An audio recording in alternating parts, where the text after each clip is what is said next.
Bas, so ukiona hii wewe jua tu ni dalili ya kuchoka Unacheke material imeingizwa hata hakuna njia hapa ndani sasa.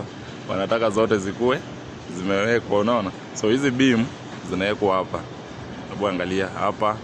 Hizi za hapa zishawekwa. Zile za pale ile ndo bado zile zinangoja kuwekwa pale juu, unaona? So ile overhead crane yenye nilikuwa nakuonyesha ndio hii hapa Testing yake iko sawa, kila kitu iko bie. So hiyo ndo hata inafanya hizi kazi za kuweka hizi beam hapa ndani. Juu crane ishatoka hapa ndani Leo kuna video nilikuwa nakuonyesha crane ilikuwa hapa ndani But so sasa hii ishatoka, ni ile ndio inatumika Umeicheki? Iko smart hiyo unatumia ka remote. Unakaa na remote hapa chini, unaipiga control zako noma hapo, kitu inaanza kazi, unaona?